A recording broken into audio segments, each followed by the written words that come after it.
Hi everyone, before we get into the vlog, I just wanted to share a really important message. I have co-founded an equine welfare organization that has just launched its first campaign. Our first goal is to put forth 46 recommendations to improve the welfare of horses leading up to the Paris 2024 Olympics.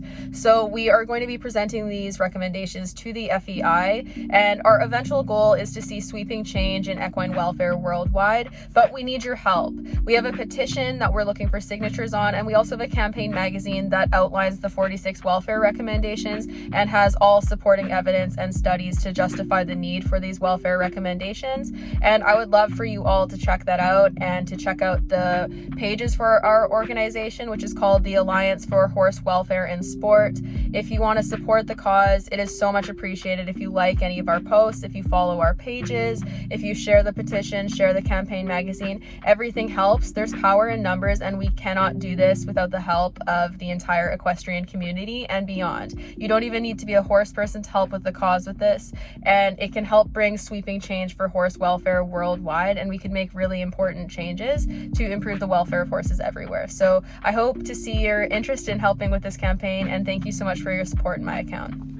So recently I got to take Milo back to the beach for the first time in almost 3 years. The last time I took him was back in summer 2020 when I got a lot of our beach photos that you may or may not have seen because I used to post them a lot, but I wanted to get new ones because he's so much less stressed now, and I wanted to have a means of comparison and also just take him back into this atmosphere and get some videos that I found more beautiful because he was holding less stress. He was fantastic. He was super brave. Really, the only thing he did wrong was when the friend that we went with, we did separate gallops for the photography purposes, so he had to follow behind slower, and I was asking him for a fairly collected canter, and he really wanted to rip. So you'll see here when it pans back to us that he's like really trying to canter upwards, like he's putting a lot of energy into upwards motion rather than forwards because he'd like to go forwards, but I'm asking him not to. And then when he finally can't take it anymore, that's when we get some little bucky bucks. So all I do is I just sit back, I put my left leg on, and then I ask for a little side pass. We go back to trot, and then when he settles, I click and reward. Overall though, he is really good and just so much more relaxed than what he has ever been in the past, and I'm really happy to see the overall difference in him, and it's just been a really nice thing to have because I've been waiting so long to get back to riding my boy. So these photo comparisons, the top one is the beach photos from 3 years ago. As you can see, his eyes are way more tense, his mouth is way more tense, and he just holds overall more facial tension. The bottom photos show a much softer eye and less facial tension. He looks shinier in the top photos because that was on a day in direct sunlight, whereas the new ones are taken on an overcast day, so there was no direct sunlight. I do want to take him back to get some on sunny days so that you can see how beautiful and shiny he is, but I'm so happy with how much more relaxed he is. I'm going to try to start vlogging more over the summer. I'm going to be riding Harlow and Pistachio and Milo and maybe Banksy today. Also, this is one of the new shirts from my store. So you can check these out at the link in my bio. So Harlow has been out of work for a while, for almost 2 years now. She had a scare over the early spring, late winter where she dropped a bunch of weight and we couldn't figure out what's going on with her. Her first blood test came back really weird, and then she degloved her ear and it healed all curly and folded like this, so that's why her ear looks funny. The tip is actually still there. It just did not heal standing up, so now she's just got a funky ear. But anyways, she's doing much better now, and I'm starting to bring her back into work slowly, and she's been doing great.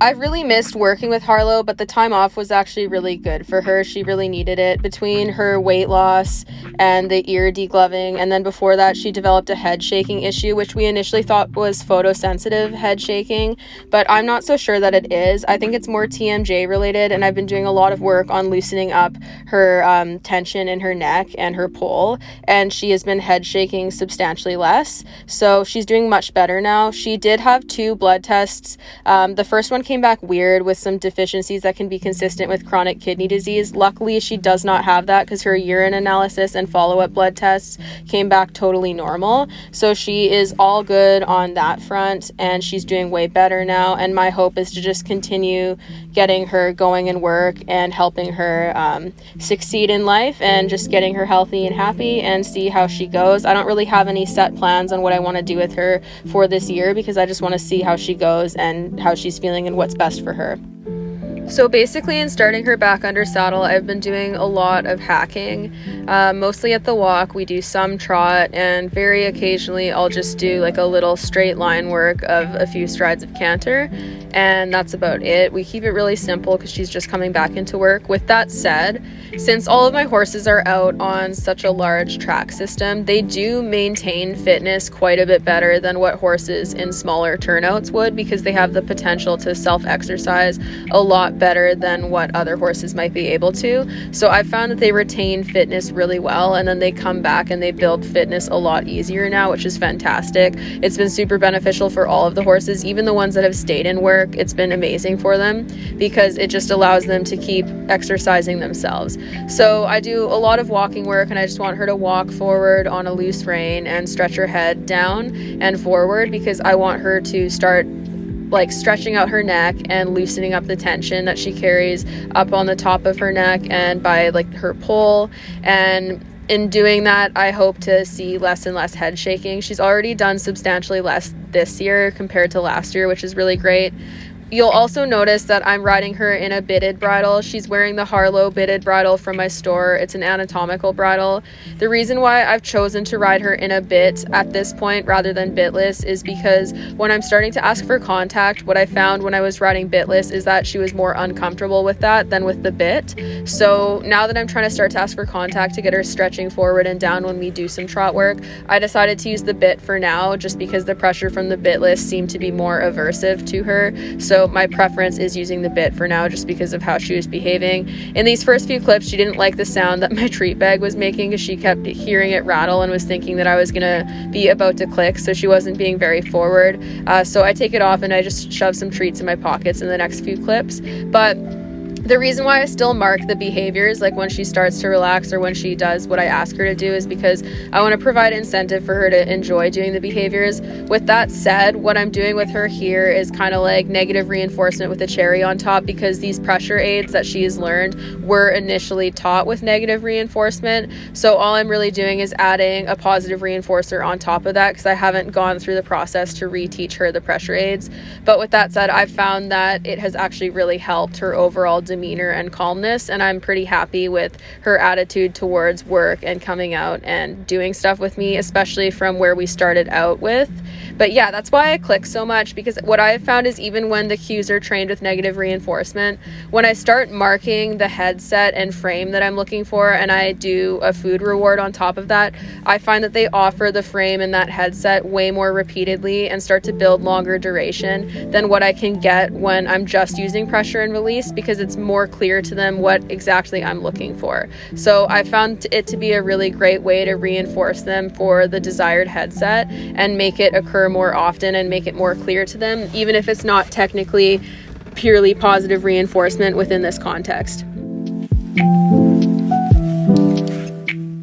Right now, I keep our rides pretty short because she doesn't need to be doing a ton, and she does self-exercise in the field really well. So I'm just mostly getting her out here to start stretching and loosening up some muscles that she might not be working as correctly on her own time, and just getting her back into the swing of working. And then I'll gradually start to build the duration of our rides as time goes on. This is her going to say hi to Phoebe. She really likes dogs, but Phoebe is afraid of the horses when they get too close. So she's like,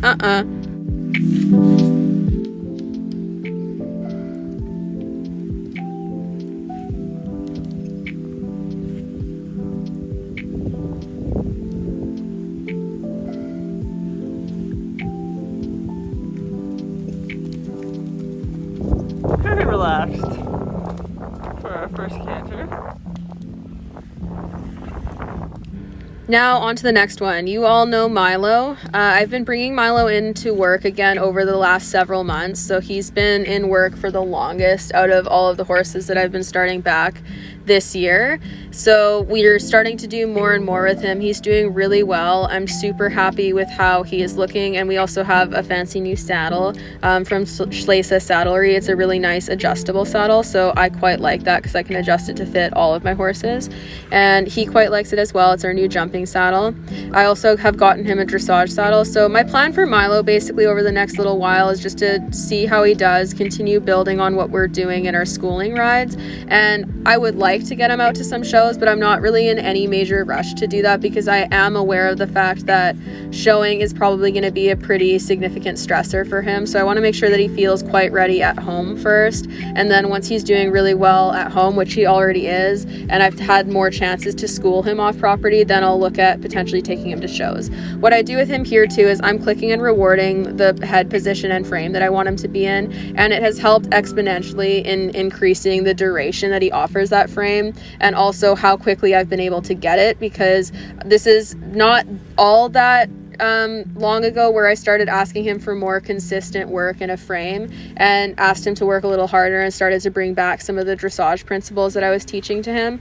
So he's gotten way more consistent with it, and he's starting to offer a lot more, and I think that the rewards are really helping with that. It's been a really great way to compromise with him because I don't think he really particularly enjoyed work at all before, and in doing this we've compromised in the way where even if he's just neutral at best towards work, I give him enough reinforcement to try to incentivize him to continue working with me, which has been really beneficial because he isn't a horse that had a particularly good outlook towards work in the beginning of starting back because he just had so much pain, discomfort, and stress associated with it. Overall, I have noticed huge changes in Milo's demeanor and his attitude towards work. He feels a lot better. He's moving a lot better. He is way happier to come out and work. He's easy to catch. He has no problems being tacked up or anything. He's just happy to be out. And he has a really nice attitude towards work when I do bring him out. So it's a really nice improvement because he was quite sour for a while there before. And I attribute it to a lot of different things because he had the hoof soreness and he had general stress associated with riding and training because of how quickly I brought him into work when he was growing up and how stressful I made certain things. But another key factor that I think caused him a lot of problems, which if you go back on my videos, you can look at the video vlog of it, but the Halloween trail ride we did kind of did him in, and I think it also caused a lot of hoof soreness for him because he wore through his Forma hoof molds. But anyways, we're past all that now. I've started lightly bringing him back into jumping. His attitude towards jumping is so much better than it used to be. He doesn't refuse. He's bold to fences, and he's way more predictable. He feels really good. He's not getting as agitated after the fences as he used to. All in all, huge improvement. Super happy.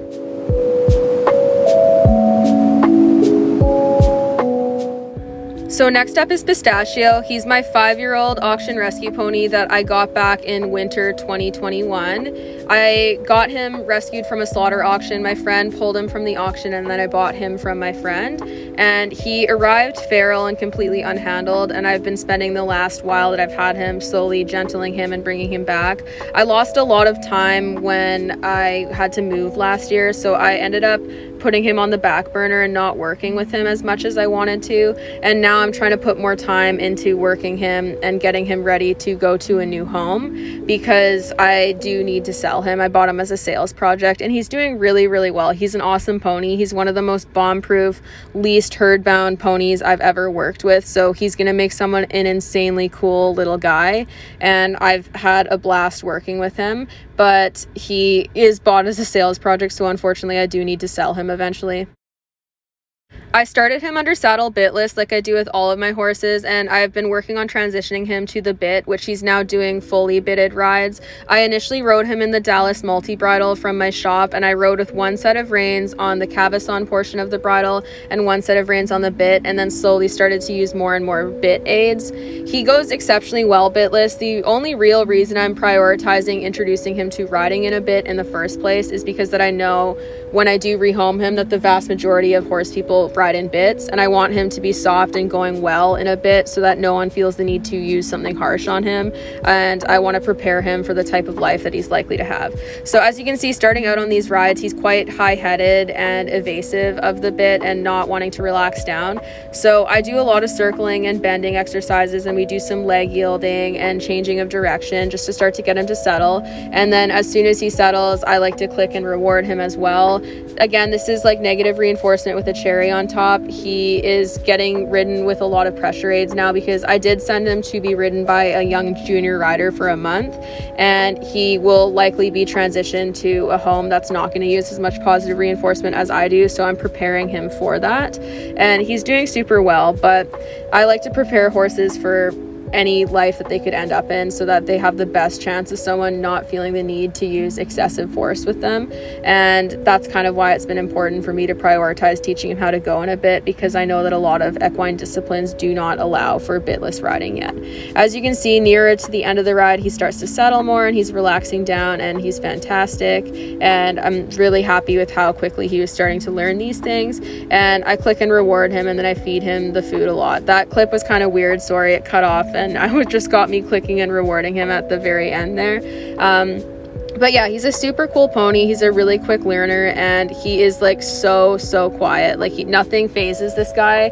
He can hack out alone or with other horses, and like least herd-bound horse I've ever dealt with. Like he truly doesn't seem to care at all about leaving the herd. Like he just like marches. Like he has no cares in the world, and it's pretty cool. So he's coming along really well. My goals for him are, I plan to show him a little bit at like some smaller schooling shows this summer, and then we're going to do a lot of trail riding. I have some plans to take him with me when I go to teach clinics up in the mountains, so he's going to come with me then, and my mom's going to come trail riding on him with me and Milo to give him some more miles and just get him used to doing more and more rides in different types of terrains and areas. So that'll be pretty cool, because that'll be the longest trip that he's ever gone on. We have to go on a 3-hour trailer ride to go do that, and that'll be pretty new for him, so that'll give him some more experience as well. And then we might even be doing some more trail riding down in the States and going down to like down south, still in the Pacific Northwest, but down there to go trail riding, because I've always wanted to go riding in Oregon. So that's something that we're planning to do too, and he'd probably come because he's the safest horse for my mom to be trail riding on with me and Milo. So he's kind of the it guy for that type of thing. But anyways, as you can see throughout these rides, he's starting to settle and relax his head down and offer moments of beauty. He can't hold them for extended periods of time yet, because he's earlier on in his education and he needs to build more muscle, but it'll start to extend more and more, and then he'll be able to offer it more and more and more, and we'll get a more relaxed headset and start to develop more top line and a more correct frame where he's lifting from the back and driving from behind. But overall, he's been doing phenomenally, and with the lack of riding that I've done on him, like honestly, until like March or April of this year, he'd had like probably less than 10 or 12 rides, and now he's starting to get more rides on because he's getting ridden a lot by the junior rider as well. But he was kind of put on the back burner because of how busy life was, and he's just done absolutely exceptionally, considering. Like I really like this little guy. He's just such a cool little horse, and he's going to be an excellent all-around horse. Like I could see him going into virtually any ring that someone wants to take him in and doing well. Like he could jump, he could do Western stuff, he could do dressage, he could do trail classes, he can do anything. He's a really cool guy.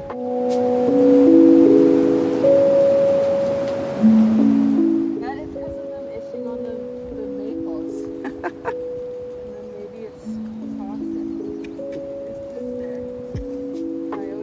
toxic. Coyote poop in your field, guys? Little poker, you're so cute. Your shoes match Milo. Why is my Pogo so nice? Are you the nicest? You're the goodest boy. He says, pet me while you're sitting there, lady. Yeah. Oh, he sure is. Actually, you're not lying. It's the asshole that he's itching.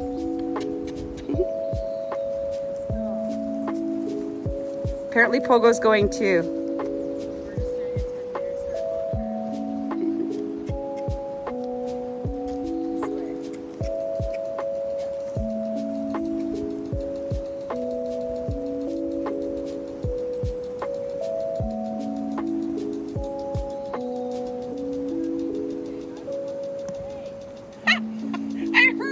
Bite.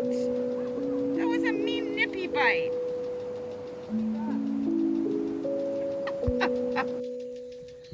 Pogo's gonna just come with you because he loves you. This is awesome. So the whole herd's following you. Well, part of. You have like a convoy. Oh boy. Oh, okay, here comes Banksy at a canter.